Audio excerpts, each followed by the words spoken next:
Donc, le dernier cas de notre premier volet de la facturation, qui est facturation achat, facturation vente avec paiement, avec encaissement, décaissement.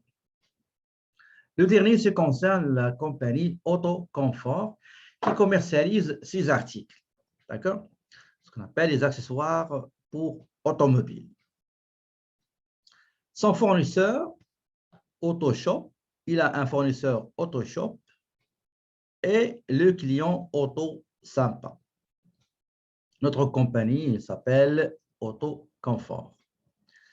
Vous avez la facture d'achat qui date du 6 janvier 2018 avec devis numéro date, les termes de paiement, 5% de remise ou bien d'escompte si notre compagnie Autoconfort règle la totalité de la facture dans les 5 jours suivant la date de la facturation. Sinon, et là, on n'a pas fait le cas numéro 2.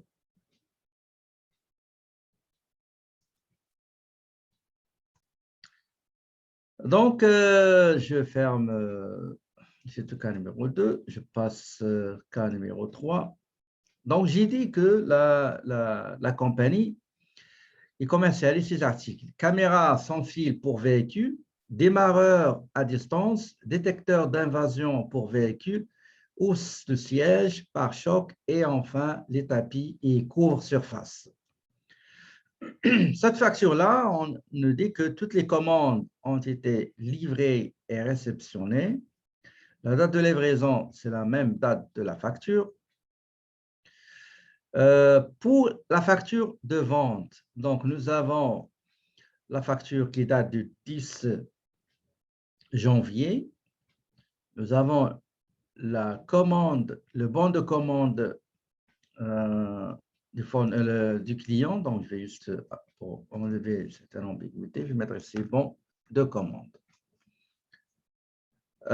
Les mêmes articles et le paiement a été fait le 18 janvier 2019.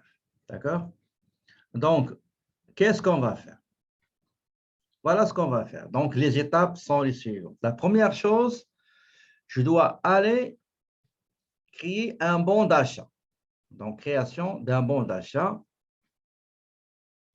dans inventaire. Deuxième chose, je dois convertir ce bon d'achat à combat ces bons d'achat. Mais en fait, c'est un bon de commande. Quand on voit à notre fournisseur pour confirmer qu'on est d'accord avec les termes de son devis.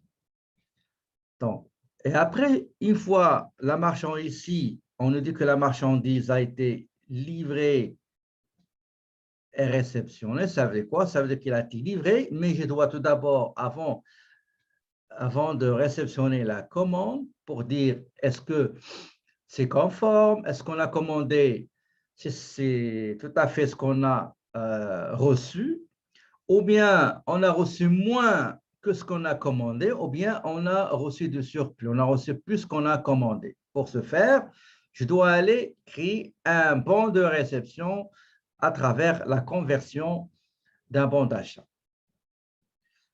Ça, c'est la date du 6 janvier, donc l'ordre chronologique. C'est la première transaction. La deuxième transaction, c'est la vente qui date du 10 janvier 2018. Donc, pour créer une facture de vente, je vais aller dans facturation, faire saisir le bon de commande du client et après, je vais le convertir en facture. Troisième transaction date du 18 janvier. C'est l'encaissement de cette facture de vente. Donc, pour enregistrer l'encaissement et le paiement d'un client, donc on va aller dans client et la partie concernant encaissement, bien paiement. La dernière transaction, c'est le règlement de la facture d'achat le 19 janvier. Donc, pour le faire, on va aller dans module fournisseur et on va sélectionner paiement. Quand on va finir, il faut transférer ces transactions commerciales vers la comptabilité. Et après, à la fin du mois, ou un trimestre, ou semestre, ça dépend de la politique de fermeture de période chez une entreprise, Bah, pour nous, on va faire, pour simplifier les choses, fermeture mensuelle et on va fermer la période pour commencer la période suivante. D'accord? Donc, allons-y, on va aller concrétiser tout ce qu'on a raconté.